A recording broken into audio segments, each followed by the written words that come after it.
Welcome along to part 2 of our shortened version of our recent worldwide webcast, which focused on the rather interesting findings of our 2010 business presentation survey. Simon now moves on to some of the specific comments we received in the survey. We opened up a number of elements of the survey and asked people to just respond, get engaged and offer their views on how things were. And you could sort of break it into two camps. You had those people that were saying PowerPoint infuriates me, it's the devil's work and everything's so complex, as this chap here says. Or at the other end of the scale, we had people saying it's a great piece of software, it's just the way that people use it that's the wrong thing. We see these waves of PowerPoint is great, it's the people that are wrong, and waves of PowerPoint makes you stupid. And it seems to come in waves. Quite where we are today, who knows? I think probably towards people rethinking the way that they actually use it rather than blaming the tool itself. One very interesting bit of feedback that came through that resonated with some conversations that we've been having online with people within the community is PowerPoint is too powerful a tool for the average user to use properly. And one of the points that was raised on one of the discussion boards was, is PowerPoint too cheap? And actually, they've created a very powerful, very strong multimedia software piece now that's also a strong desktop publishing package in the right hands, and then giving it out to the masses. And somebody made the point that actually if Microsoft had priced this around the same level as Photoshop and Illustrator and the Adobe Creative Suite, then there wouldn't be so many people playing with it and ultimately making a hash of it and ending up with lots of bullet points and some horrible looking slides. So it was an interesting debate there. I don't know that there's an answer, but again, it was interesting that also came through on some of the feedback. Very 2010 this, but social media really does seem to have now made its mark. Some very interesting crossovers now with presentation software. PowerPoint 2010 now exports out to a movie file, which makes updating and uploading to YouTube incredibly easy. You've got a number of social media groups out there, SlideShare, SlideBoom, where people are able to upload their slide decks and share those. Facebook, there are groups galore on that.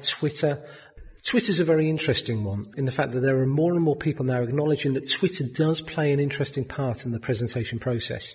It's a wonderful author called Cliff Atkinson who has written extensively around presentations and presentation structure. A very learned guy, and we're very fortunate to spend some time with Cliff on quite a regular basis. His latest book, The Back Channel, talks about how Twitter and presentations can interact. And it's about how using Twitter you can engage with your audience instantaneously and then share that information through the presentation. It's a really interesting way of looping in with the audience, and I'd thoroughly recommend the book as well. The final point I'd say is you also have sites like Flickr. Never have PowerPoint and presentation software users had access to so many images at one point. So there is really no excuse for the clip art of a duck hitting a computer with a mallet anymore. Yes, believe it or not, we see it still on a regular basis. We were fortunate to have a number of Microsoft people attend both of our webinars, both in Europe and the US, and I'm sure this was music to their ears. 2010, the upgrade to PowerPoint 2010, seems to really be motoring now. 73% of the people that we spoke to, that they were looking to upgrade to 2010. If nothing else, certainly from our side, it shows that PowerPoint really isn't on its way out, and I think that's an important point to make. Onto the control and review of presentations now. This is a really important part for us. Good news is there has been an improvement on the way that people are controlling and managing their presentations. The bad news is, in our view, it's still not good enough. We asked our clients, how often do you review your presentation? And wonderfully, it was great to see that almost a quarter now of reviewing that on a monthly basis, which means that they're checking to make sure that the message is still right and that their presenters are on script and understand exactly what they need to be saying. What's slightly concerning is that as we get further down, there are just over 13% of people that look at it once a year. That's like going to your website and only looking at it once a year to check the facts are correct, or checking the proposal documents or brochures are up to the job just once a year. And there are 6% of people that never look at the presentations that are being put out there by their salespeople or by their presenters, which is incredible. A real concern in our opinion. What's confusing is that actually people do seem to recognise that there is a need for control. 55% of the people that we spoke to said, we have presentation police, like the brand police, making sure, looking at each of these different elements and making sure that it's up to scratch. But it doesn't seem to be following all the way through. And some companies go to the extreme and actually put some very tight controls around their presentation. You cannot make changes to it. 25% of those people said, we have controls around our presentation that means that people cannot make those changes. All of those controls, all of those restrictions around presentations are wonderful, but ultimately people are people and they will do what they want to do. This is a typical quote from one of our respondents that said, we don't allow it, but changes do happen regardless. So that's a very quick run through from the findings of the webinar. Personal conclusion I've come to is that there have been some improvements, and that's great. And the introduction of some new technology and social media and what have you has been particularly invigorating in this part of the market. But there continues to be some issues as well, and some of the issues are still there, hanging around. We've spoken in the past about what we call the presentation paradox, which is this peculiar mismatch between the amount of investment that goes into getting a salesperson in front of a prospect and the sales tools that they're given when they're in front of that prospect.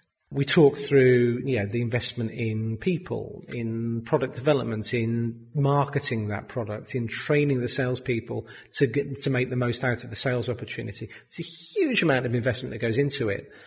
We know already, based on the feedback that we've had from the survey, is that the PowerPoint presentation, or whichever presentation software they're using, is the sales tool of choice, yet bizarrely, most of these presentations are created in-house by people that don't understand presentation structure, messaging, or certainly design. And so that's why we end up with this really peculiar mix of well-trained, good salespeople going in with a half-baked sales tool much of the time. But it's not all bad news. I guess we have consistency in the fact that PowerPoint continues to rule the roost. There's an element of better the devil you know, along with the fact that the 2010 version of PowerPoint is another big step forward and actually embraces a number of the issues that come up. Control has increased ever so slightly. I think it's still a country mile away from where we need to be, but there's some improvements there. Repurposing and reuse of presentations, manifesting itself in different ways through social media, I think is a really encouraging and interesting way, and it just demonstrates that the whole subject of presentations and how we're using those presentations is evolving in line with everything else. So thank you very much. Thank you for taking the time to review this cut-down version of the webinar. Thank you if you were one of the hundreds of people that took the time out to get involved with the survey.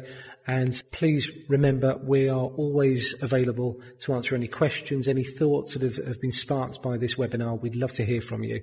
We will be doing a regular survey going forward as well. So we'll constantly be checking back and making sure that some of our concerns have been allayed and some of the developments out there with social media and other technology are being tracked by presentations. Thanks again for your time. Simon Morton there of Eyeful Presentations, speaking about the results of our 2010 Business Presentation Survey. Please note you can find both an audio and video version of this webcast on our website. To learn more about how Eyeful can help your business achieve that wow factor, visit www.eyefulpresentations.co.uk or simply call us on 0845 056 8528. That's 0845 056 8528.